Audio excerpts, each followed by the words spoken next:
નમસ્કાર દર્શક મિત્રો, આપ જોઈ રહ્યા છો કાનાબાર ન્યૂઝ રાજુલા. સમગ્ર રાજુલા તાલુકાના પોઝિટિવ સમાચાર પ્રસિદ્ધ કરતું એકમાત્ર માધ્યમ એટલે કાનાબાર ન્યૂઝ રાજુલા. રાજુલા મારુતિધામ ખાતે વિવિધ કાર્યક્રમો યોજાયા. રાજુલા શહેરમાં આવેલ તળાવ કાંઠે તેમજ રાજુલાની પથ્થરની ખાણો વચ્ચે આવેલું રળિયામણું અને સુંદર એવું લોકોના હૈયે વસેલું ભૂખ્યાને ભોજન આપતું એવું સતત 40 વર્ષથી ઘરે ઘરેથી રોટલો એકત્રિત કરી ભૂખ્યાને ભોજન પૂરું પાડતું એવું સુપ્રસિદ્ધ મારુતિધામ ખાતે રામનવમીના દિવસે શ્રીમદ ભાગવત કથા શરૂ કરવામાં આવેલી. જે આજે હનુમાન જન્મોત્સવના દિવસે આ કથા જ્યારે વિરામનો દિવસ હોય ત્યારે અહીંયા મારુતિધામ ખાતે વિવિધ કાર્યક્રમોનું આયોજન કરવામાં આવેલું, જેમાં સવારના મંડપ ઊભો કરવામાં આવેલો. ત્યારબાદ આ કાર્યક્રમમાં રાજુલા શહેરના વિવિધ અગ્રણીઓ, વેપારીઓ તેમજ સમગ્ર સાધુ સમાજના અગ્રણીઓ તેમજ સમગ્ર પરિવાર સહિત સમગ્ર લોકો આ મંડપના કાર્યક્રમમાં હાજર રહ્યા. આપણે મારુતિધામ ખાતે શ્રીમદ ભાગવત જ્ઞાન યજ્ઞનું આયોજન છે પ્રભુદાસ બાપુના સ્મરણાર્થે, અને તેમજ આજુબાજુમાં જે કાંઈ અકાળ મૃત્યુ પામ્યા હોય તેના મોક્ષાર્થે આપણે ભાગવત જ્ઞાન યજ્ઞનું આયોજન રાખેલ છે. તેમજ સાથે સાથે પ્રભુદાસ બાપુની પાછળ આપણે વિષ્ણુ મંડપનું આયોજન રાખેલ છે. તેમાં સર્વ સંતો, ભક્તો, ભાઈઓ, બહેનો અને સેવકગણ બધા પધારી અને શોભામાં અભિવૃદ્ધિ કરી છે, અને અમારો ખૂબ ખૂબ સન્માન કર્યું છે બધા લોકોએ, અને અમને ખૂબ ખૂબ સાથ અને સહકાર આપ્યો છે. બધા તરફથી તન, મન અને ધનથી બધાએ સેવા અર્પણ કરી છે.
આ કાર્યક્રમમાં બપોર બાદ શ્રીમદ ભાગવત સપ્તાહનો જ્યારે અંતિમ દિવસ હોય ત્યારે કથાકાર હિતેશ દાદા દ્વારા અંતિમ દિવસે આ કથામાં ખૂબ જ જમાવટ કરવામાં આવી. કથા દરમિયાન આવેલ સાધુ, સંતો અને વિશેષ મહેમાનોનું સ્વાગત સાથે સન્માન કરવામાં આવેલું. આ કથાના અંતિમ દિવસે માનવ મહેરામણ ઉમટી પડેલું. સાથે સાથે બહેનો દ્વારા સત્સંગનું પણ આયોજન કરવામાં આવેલું. સાથે સાથે હનુમાન જન્મોત્સવ હોય ત્યારે અહીંયા આરતી તેમજ મહાપ્રસાદનું ભવ્ય આયોજન કરવામાં આવેલું હતું. ત્યારે આ મહાપ્રસાદમાં હજારો લોકોએ આ મહાપ્રસાદનો લાભ લીધો. અંતમાં સંતવાણીનો કાર્યક્રમ પણ રાત્રિના રાખવામાં આવેલો. સમગ્ર કાર્યક્રમની અંતમાં સમગ્ર ગોંડલિયા પરિવાર, ભાવેશ બાપુ, કનુ બાપુ સમગ્ર દ્વારા આ કાર્યક્રમમાં જે કોઈ લોકોએ પોતાનો કિંમતી સમય તેમજ તન, મન અને ધનથી જેમણે પણ સહકાર આપ્યો છે, નામી અનામી કોઈ પણ લોકોએ અમને સાથ અને સહકાર આપ્યો છે અને કાર્યક્રમમાં સહભાગી થયા છે, તેવા તમામ લોકોનો આભાર વ્યક્ત કરવામાં આવ્યો. સમગ્ર કાર્યક્રમમાં માઇકનું સંચાલન ગુગરિયાળીના મહંત અશોક બાપુ દ્વારા કરવામાં આવેલું. અંતમાં કથાના અંતે કથાકાર હિતેશ દાદા દ્વારા કાનાબાર ન્યૂઝ ચેનલનો આભાર વ્યક્ત કરવામાં આવ્યો. આપ જોઈ રહ્યા હતા કાનાબાર ન્યૂઝ રાજુલા.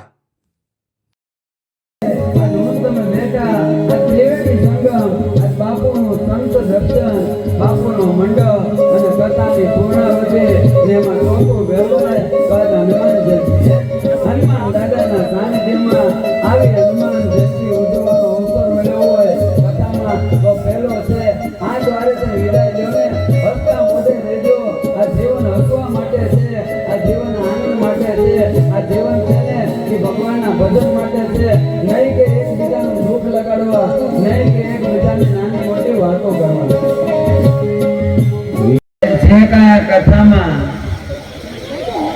7 દિવસ સુધી અહીંયા જે કઈ મહેમાનો આવ્યા, અતિથિ આવ્યા, જેને ફૂલની પાંદડી બાપુને દાનમાં આપે અને ખરા અર્થમાં એને ઉચિત શબ્દ દ્વારા, વાણી દ્વારા અને બરોબર ટાઈમે નો કથામાં વિક્ષેપ થાય, નો ધારામાં વિક્ષેપ થાય, કથાની ધારા પણ ન તૂટે ને આવેલા મહેમાનનું કોઈ સન્માનમાં કમી ન રહી જાય, એવું સુંદર અને સરળ અને એવું વ્યવસ્થિત કે સમયને અનુકૂળ ભળી જાય એવું આ 7 દિવસનું આ કથાનું સંચાલન જે અમારે અશોક બાપુ ઘુઘરીયાએ ગાદીપતિએ કર્યું છે. તો હું ભાવેશ બાપુ અને કનુ બાપુને કહું, આવો આપણે અશોક બાપુનું સન્માન કરવી. માત કી જય. કેમ કે પ્રસંગ ક્યારે જ સારો લાગે કે આ બધી વસ્તુમાં ધારા તૂટે ને અશોક બાપુએ એક ક્ષણની કિંમતી ઉપયોગ કરે.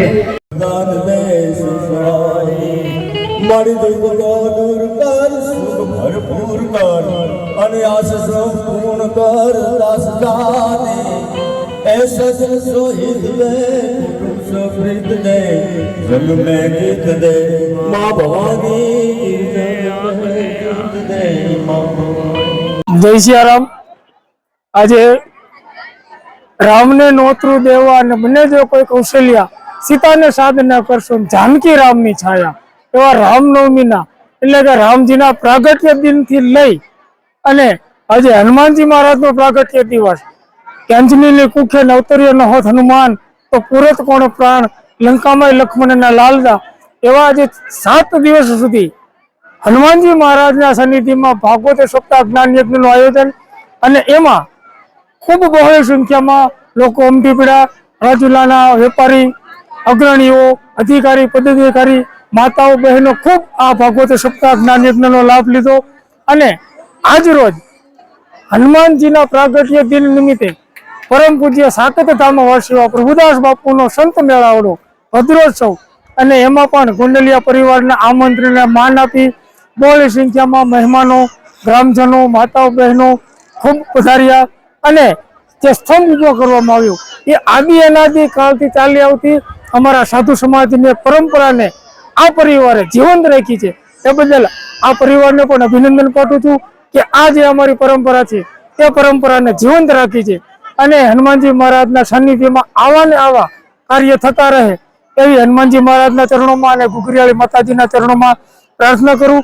અને સાથે સાથે આપ જે લાઈવ પ્રસારણ આજે નિહાળી રહ્યા છો એવા યોગેશભાઈ કાનાબાર કે જેને પ્રથમ દિવસથી લઈ અને અંત દિવસો સુધી આજે લાઈવ પ્રસારણ કરી અને આપ બધાને અમારા અને પૂજ્ય હિતેશ દાદા કે જેણે 7 દિવસ સુધી ભાગવત કથાનું રસપાન કરાવ્યું અને એ રસપાન આપ સુધી પહોંચાડ્યું એ બદલ યોગેશભાઈ કાનાબારનો પણ ખૂબ ખૂબ આભાર વ્યક્ત કરું છું.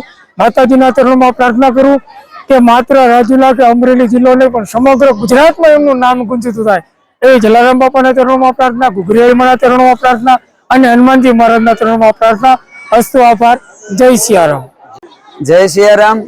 આપણે જે આ ધરતીમાં ઊભા છીએ મારુતિ ધામની પવિત્ર ધરતી અને જ્યાં સાકેતવાસી પરમ પૂજ્ય પ્રભુદાસ બાપુ જેણે 40 વર્ષથી અહીંયા રોટલાની અવિરત ઘેરે ઘેરે રાજુલાના ઘરમાં જઈ આશરે 65 થી 70 ઘરે જઈ અને રોટલો ઉઘરાવીને આવેલા ભૂખ્યા તરસ્યા અને જે કોઈ માણસો આવે કોઈ પણ પ્રકારનો જ્ઞાતિનો ભેદભાવ રાખ્યા વગર અહીંયા રોટલો જમાડ્યો અને એના ફળ સ્વરૂપે એનો વારસો કનુ બાપુ ગોંડલિયા, ભાવેશ બાપુ ગોંડલિયા જે અત્યારે વર્તમાન ગાદીપતિ છે એ બંને દીકરાઓએ સંભાળી અને જે કાંઈ એનું તપ ભેગું થયું તો આ ચૈતર મહિનામાં રામનવમીના દિવસેથી અહીંયા આ મારુતિ ધામના પ્રટાંગણમાં સુંદર ભાગવત કથાનું જે આયોજન, આ આયોજનની સાથે સાથે આજ પૂર્ણાવતીનો દિવસ એટલે કે હનુમાન જયંતિ અને શનિવાર જ્યારે આખું જગત હનુમાનજીની ભક્તિ કરે ત્યારે આ હનુમાન દાદાના સાનિધ્યમાં, મારુતિ નંદના સાનિધ્યમાં આજે ત્રિવેણી પ્રસંગ હતા.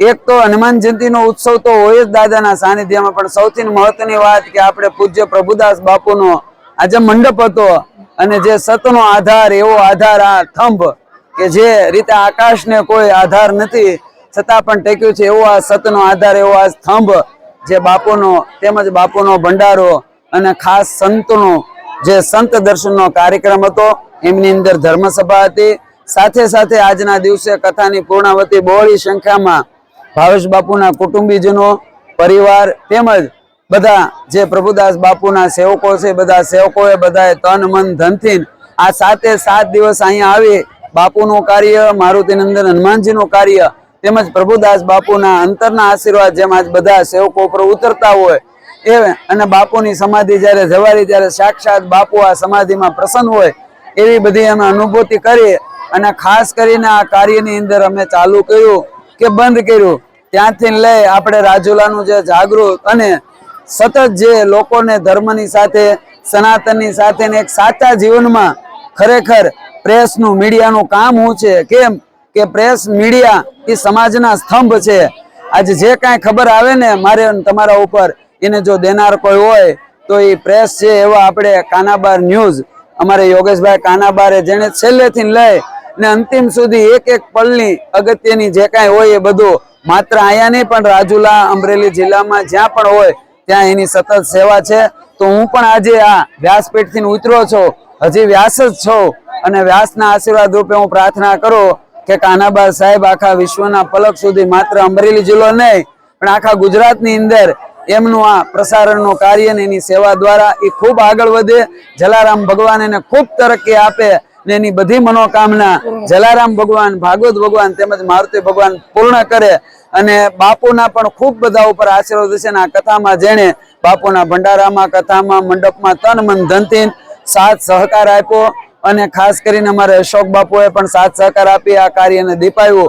તો સૌનો હૃદયથી, વ્યાસપીઠથી પણ હું પ્રસન્નતા વ્યક્ત કરું છું અને તેમજ ભાવેશ બાપુ અને કનુ બાપુ વતી બધાનો આભાર અને વંદન કરવી જોઈએ. બસ આવી જ રીતે જ્યારે આવી ધર્મની ધજામાં જ્યાં રોટલાના કાર્યોમાં બધે તમે સાથ આપજો, સહકાર આપજો ને એ બદલ સર્વ લોકોનો હૃદયથી આભાર. સૌને જય સિયારામ, જય મારુતિ નંદન, જય જય શ્રી રાધે, જય જય શ્રી રાધે, જય જય શ્રી રાધે.